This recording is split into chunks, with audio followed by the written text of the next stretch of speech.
My name is Gael, I'm 25 years old. Hi, I'm Marta Tudela. I am in my middle 30s and I am from Spain. My name is Alex, I'm 27 and I come from Serbia. My name is Lydia and I'm 29 years old. Hi, my name is Mariana.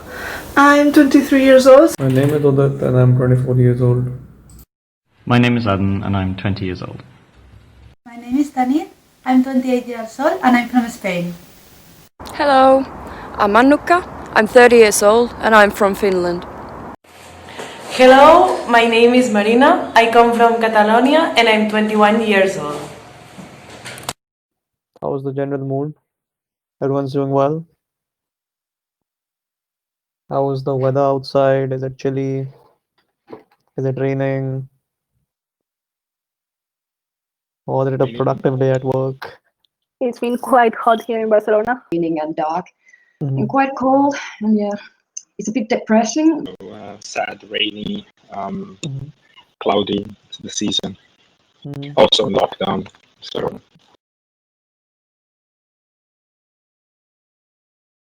When you meet new people and new cultures and that kind of stuff, you get more perspective for your life.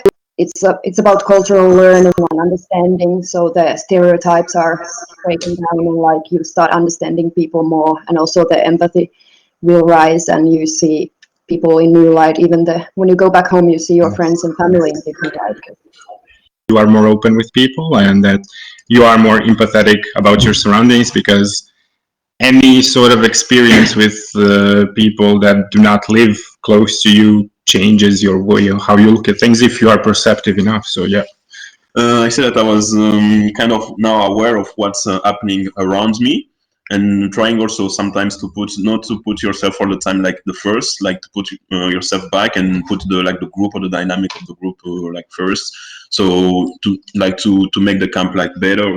It's not that we were not empathetic before, but now we know that maybe we cross someone in the street and we don't know their life, we don't know where they come from, and also sharing camps with other people, for example, with people who were working with refugees, and then some refugees came and they explained their experiences with us, and we were like, whoa, we are living in the same time zone and we have so different experiences, like mine more comfortable and you had to do a lot to be where you are now, and at the same time we are here now enjoying the same, for example.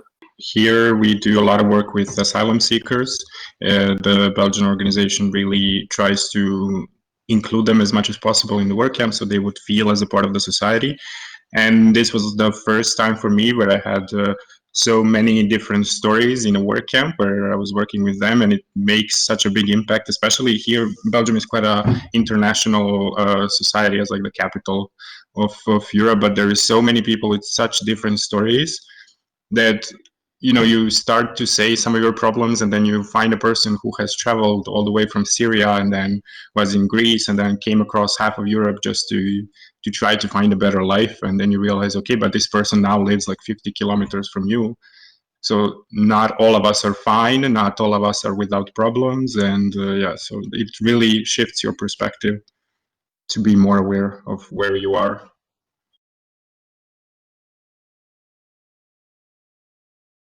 And I think both of us didn't have any sort of special belief before coming to our work camps. For example, she did 3 projects in Serbia, and I asked her about that because I'm from Serbia, and she told me that she didn't have any sort of belief before, but her parents did.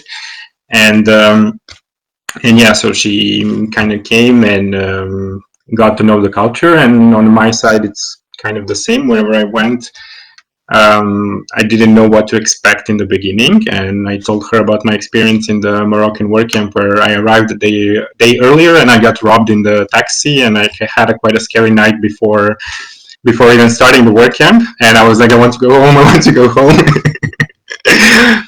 Almost like a mommy situation, but and because there were like 20 people in the work camp that were from Morocco, and then five of us that were from outside of Morocco. They didn't speak very well English at the beginning. It was quite hard to integrate and hard to like participate in the daily life, and everything was strange, but it took like 3 or 4 days to us to get assimilated and to participate more. And then it was like a really amazing experience that I got to know more the culture and appreciate more what it was like one of the best experiences I had. And I was telling her about the habit from the same work camp that I picked up, and it's like when we used to eat, we had to wait for the entire group to be seated at the table before we can start any meal. And we had like 3 tables and 1 plate on each table, and we were all eating from the same plate, usually like lentils and stuff like that, with like you break a piece of bread and you eat it like that, which was quite like a bonding experience. And it's something that I try to do in every work camp, is like, okay, let's wait for the entire group, let's try to bond also during meals. That is quite nice actually, like communal meal. Yeah. Which now sounds completely terrifying that you share a meal with someone. not particularly corona friendly, but back in the day, yeah, when that was possible. What about you, Madden? Now, yeah, for example, I went to Turkey. At the beginning, I was a little bit scared, and I had a difficult experience in the airport on my own. But then once I was in the city where I went and inside the local community and inside of the work camp place, it was super different. It was as any other work camp. There was no, this, and then lunch and dinner we would eat. We would not start eating until everybody was at the table. I remember, that's a funny story. In my camp in Germany, my camp leaders were repeating all the time a sentence that Tanit used to say to them, because they were mates for the project, and they spent the day saying "no pasa nada" all the time, and everyone in the work camp ended up saying that sentence. And what does that mean? It's like, don't worry, it's nothing, but in Spanish. Okay. But they would do like a something with their hand, but I don't remember. Yes, that's because it's sign language. So I show them in sign language, so they learn, and everyone learned that in all the WordCamps. So I'm sorry that you learned that too from them, but we were spending many months together, so yeah. We didn't pick up any recipes because we both hate to cook, so that's not gonna happen. But we are more than happy to eat and taste all the food, and it's always a pleasure. But yeah, you can carry on. Yeah, that's true. And well, I was just saying that I was gaining so much weight in the WordCamps, so much nice food from everywhere, but well, not my thing, not to cook. So, but it was nice even though. And about stigma and social belief, well, we were speaking, of course. Well, we always, if we choose to go to a WordCamp, I think at the end you are a little already more open-minded if you choose to go there. But we speak, for example, about the punctuality in Germany. That for me it was something that I had it clear on my mind, and then I arrived there and that not always is like that. And as well, it was funny to hear Annika, because she was speaking about Finland, that in the different parts of Finland where she lived and where they were doing the WordCamps, there was really difference, and she was really shocked from that, and that was for me really interesting as well. Yeah, because Finnish people are very well known about that. We like schedules. If something starts at 9, it starts 9 sharply, and we like schedules, and things are being done well and very efficiently. But when I went to Lapland, it's like a different world. I thought I was traveling to another country, because they're like, when I was like, should we start? Are we going? They're like, yeah, we'll see. Yeah, later. Don't mind. I'm like, what? And they're like, Southern girl, chill down. Like, no stress. I was like, what the schedules? And they were like, no. So that was very surprising for me. And it was my own country, but yeah, you never know. But that was learning. It was good for me to learn to chill a bit. Who would like to start? Anyone in particular, or are we just going to go with Russian roulette? Okay. Who would like to share what they were discussing in the breakout rooms? So who would like to start? Thank you, Alex. It's the Russian roulette. Does anyone want to go first? Not me.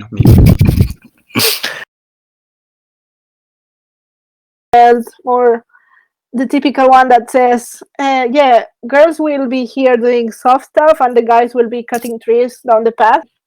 This happens to me in several projects, but at the end you have to say, okay, no, we can do the same. Maybe it will take a little bit longer for me to pick a lock or something, but I can do it. Related to my first WordCamp, where I had 9 girls in the WordCamp and 1 guy, and the 2 of us male camp leaders. And they finished the job before we came because of the girls, them thinking that they're not going to be able to do it. So then I had to be like fighting for the female group because we did some work before we came there and they were amazing. And I was like really arguing with them and trying to explain them. And even the work that they gave us after that, it was obvious to see how they didn't have any problems to do the job. And even though it was a problematic situation, it was a kind of like an educational method to inform some of the organizers about what can they do. And other types, I experienced the guys not wanting to do some house chores because that's a woman job. And that's also, I mean, I take it as an educational opportunity. That's why camps are for. There were a couple guys, and they had a big difficulty. Right at the beginning of camp, they actually refused to work with any of the girls on the camp because they said it's not fair for them to do the same work that we're doing. We should have different tasks to them because it's not fair on them. Which, of course, as you can imagine, was not taken very well by anyone on the camp. And the other one was there was, I think, one of the camp leaders was gay. This was on a different camp as well. And there was some guys, and he basically refused to listen and refused to talk almost to this camp leader simply because he was gay and he disagreed with the lifestyle, you know, the usual kind of homophobic thing. And so, of course, as the camp went on, in both of these, I think in both situations, the situation sort of became a bit easier to, like, after a bit of explanation and after some time, like, they started to realize that the way that they were looking at things was a bit outdated. There is an interesting thing that happens in the work camps, and that's like the subtle form of gender discrimination, which is like, no, let me help you. I don't mind that you're a woman, but let me help you. Even to the point that they insist that they help you. So it's like, it comes from a good place, but it's still a form of discrimination that you still have to deal with. For me, it's not about gender discrimination. That's what we were speaking about. It's more about this hard work or soft work. But I felt much times, how do you say? It's not racism, but discrimination because I'm Spanish.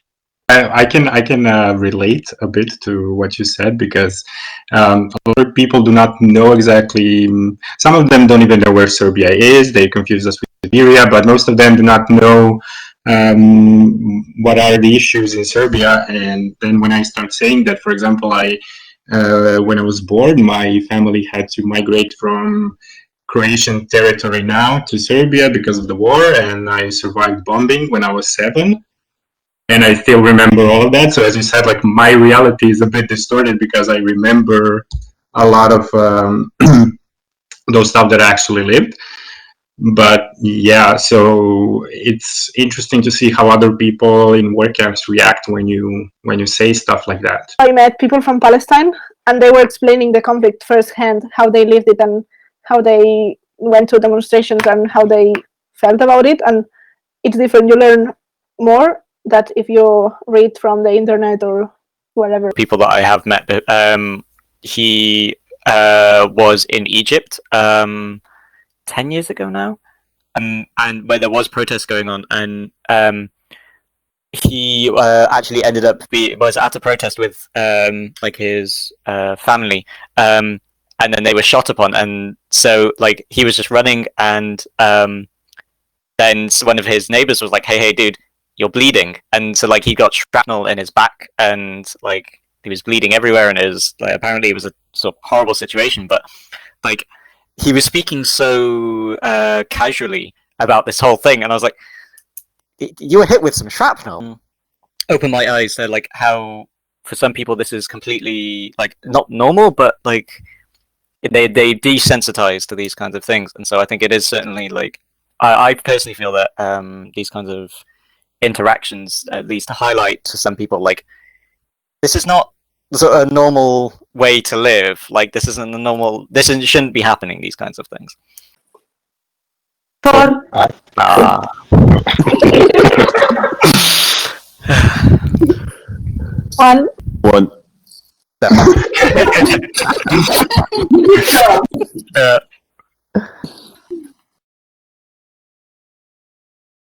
People, volunteers don't actually know why they are doing this, and that's not good.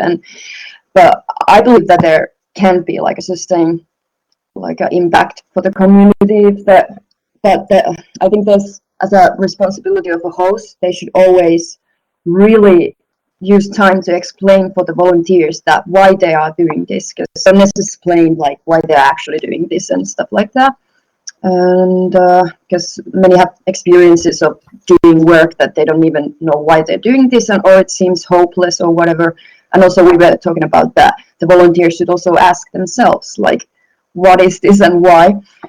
Yeah, we were talking that not only us as a volunteers we should know what's the project for, but also locals should know what we are doing there, because for example, it happens to me in a project in Serbia. The people of the local community thought we were alcoholics in recovery, because they would see us going to buy beers, the shops and stuff, and they were like, yeah, this group of drug addicts or whatever, they came here to recover, but no one explained them what we were doing there. So there's this I think for there to be an impact in the like a social influence in the local community, they should know what we are doing. That's it.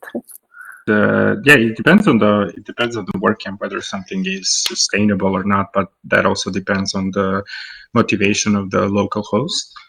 I would say that today there are a lot of work camps that are organized just to have a work camp without a proper goal behind it. But I can say from my experience in Serbia that we had work camps that were organized for 20 years. For example, one in a natural reserve that after 20 years of constant working, every summer in that natural reserve, a very rare species of bird came back after so many years, which was such a great victory for the organization and for the people who were working there. And it took, I think, about 20 years, I'm not sure exactly, to bring back a species of bird that were once inhabited the place. And the local community definitely has a benefit from it. There are communities that expect volunteers each year, and I know in some of the work camps that I did, they're already used to having the volunteers every summer, so they even try more to organize, to engage in the work camps. But again, that depends on the motivation of the local host of the work camp. Yes, the thing that I was saying in the group is that I do think the communication between me and the partner place was not as fluent as it could have been, because I came very late to the project. So there was some part of it that I was kind of thinking, okay, they are expecting in a way much more workers, but the task was not fully controlled by the site, so they had kind of not really established, or they didn't knew how to establish the working steps.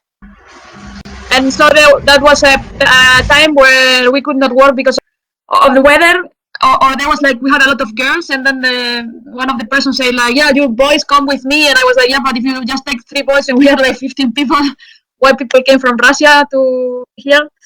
So this aspect, I was kind of like, I would have better have a better impact before, but for me it was very positive to the local community that we could meet local kids, and we were in a little place, so we could also be a major part of the life for a couple of days in town.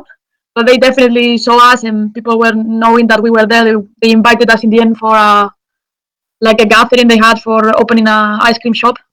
So I think that's important to keep in mind that when there are a lot of people, then in the end, if it's a little place, you definitely are seen and definitely are an impact in the community.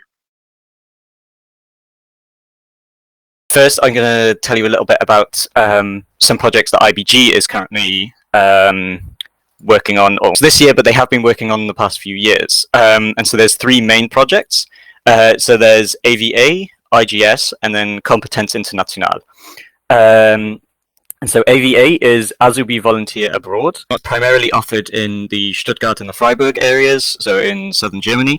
And it's mainly for those who are working in the local government or local civil services sections. The second one is IGS, or Integrierte Gesamtschule.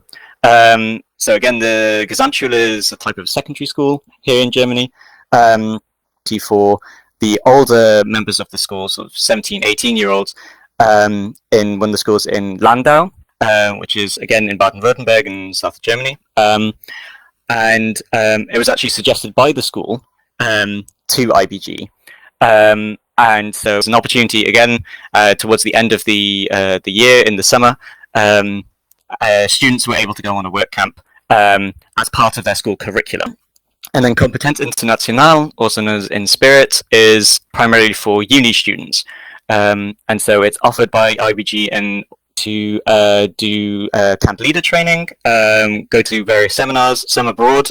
This is in coordination with organizations in the Czech Republic and in Italy. And so you do one camp leader training here in Germany, and then you'll do another one abroad in either the Czech Republic or in Italy. And then you'll coordinate a work camp or several work camps in the summer. And all of this is can go towards your uni degree. So it counts as points towards it. I'm very pleased that it's like in the schools, because that's where the youth is, like, and also because I think it's important to try to reach not just the people who are active and do like applying these camps by themselves, but we really like need to reach the people who are maybe like to help all kind of people, to all kind of youth, to people like to come to the camps and stuff like that. And I've been thinking a lot by myself that in Finland we should try to integrate this volunteering stuff more to the schools, that like it could be a part of the studies and whatsoever. That's what we were talking about, Tanit, that we found it very good that you get some credits or it's just something like this. So maybe these work camps organizations could like try to integrate it even more and do like cooperation with the schools. Idea for some work camps is that they want to try to get to students who wouldn't normally be able to travel abroad. And of course, you're not getting that if the people are coming to you and saying, well, I have the money to do this anyway. That's not the idea. Yeah.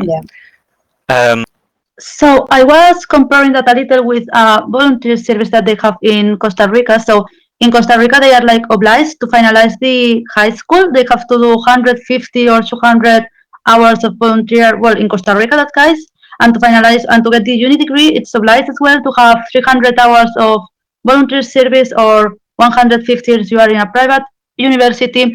So I think that it would be cool to have some kind of coordination with the unis and with the schools what are already doing that project, but in a more higher way, because if they are on the uni, they could first of all the finance and to get the credits and to get this kind of, you know, if you don't finalize that, you don't get, maybe it's too much like that, but that you can get some credits for that, probably then would be more people that would take place, and probably if they are part in the uni or integrated or they have some kind of alliance with them, it's easier to get some finance or anything. Well, just thinking about that. I have a few friends from Mexico that I met in work camps, and they told me that in Mexico, the government of each state provides opportunity for work camps, and they get paid everything, like the flight, the fees for the project, everything, if they go to a work camp during university times. So it's like, also it's a great idea to encourage people. And yeah, we talked that, I mean, in my case, I would have wished for someone to come into my school and say, hey, we have these opportunities to go abroad to do a work camp. And like, I think I discovered work camps so late, in my opinion. And if you go to school and encourage people to join work camps, you may have them for a long time helping others in small communities. And for the same with university students, it's a great idea to promote it around, maybe not to give away like the points or credits or whatever they give, but also it's a good encouragement point to show people, okay, if you do this, you get 2 points or whatever. I got chased by wild boars twice. Oh, interesting. In a 2 separate occasions, completely unrelated, and I believe that they have a problem with me. I don't know why. So now it's a time that small communities have more probabilities to have lost more during the pandemic, like economical wise, and maybe they need to help building stuff. They don't have the resources, the money to do it. So Workcamps may be a solution. So I think people will be more willing to help others in this sense. I would add that in addition that people will want to help, people will also want to connect. Since we were being so separated for a long time. I know when I did a WordCamp here during this summer, we were constantly trying to promote that even though it's not going to be the same as before, the main goal is to like try to be more around people and to try to connect between each other and to promote to see each other in person. The next few months, I think it's still going to be a long road before we get to any kind of normalcy. Personally, I don't like the saying normalcy, that this is the new normal. There are several organizations that are simply they have run out of money now, because here in Germany with IBG they've got a lot of national funding available as well as EU funding, but in the UK of course we have no EU funding and the national funding is going elsewhere, and so yeah, a lot of organizations, they're just closing their doors because they physically do not have the money. It's going to happen with a lot of outside of EU organizations that do not have government support for other fundings. Mariona pointed out a very nice thing, that the first WordCamp, which is why we are here, is the anniversary, started after a tragedy. So it would be quite hard to shut down something that started after something big. An option, to spread, to do, for example, like EBS or training courses or local courses or anything, just because now with the program it's difficult just to maintain them. Probably it's good to spread the things that they are doing, and of course to do promotion, because now it's time to do promotion of everything. How hard or easy would it be to go virtual? I think it's really hard, because I was participating in many virtual WordCamps during the pandemic, and actually there was not that many people participation, but first of all, and for sure you were not even paying, so that was much work doing by the leaders, let's say, or by the coordinator, that was not even paid. So I think that for both sides it's difficult. First of all, if you need to get paid, you need to do some other kind of finance or anything, and secondly, to get enough people that it's interesting and that have time to participate in the same time. So of course, it's a really nice thing, but I think it's kind of difficult. And about involving local community, again, it depends how the pandemic goes now, because for sure people it's scared, and especially if people are coming from other countries, that they may come from countries which have more corona and they may be scared. So depending on the pandemic again. Also with virtual, I'll agree that there are some, it is very difficult. And particularly as we've seen even with this camp, the technology doesn't always want to cooperate, and the internet can always be a bit dodgy sometimes, and things just are difficult.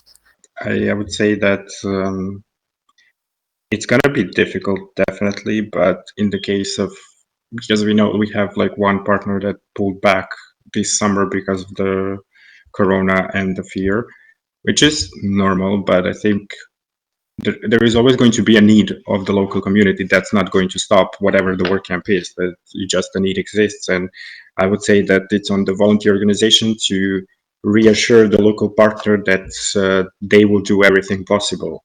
So with the development of like rapid testing and vaccine traveling and stuff like that, I'm pretty sure there's going to be more ways to convince a local partner that you are doing everything in your power as a volunteer organization to make sure that everybody's safe on the WordCamp, because the need will always exist, not just for young people to meet, but for WordCamps. Like the forests will grow, the furniture is not going to be built by itself. I took part in a training this summer. The training was supposed to be in person, but yeah, So there was people from all over the place. It was easier for, I don't know, people from Bali, Nigeria, Russia, anywhere, like America, Mexico, like anywhere to attend the training, because they were just one click away. And it's easier for those people who need a visa to travel.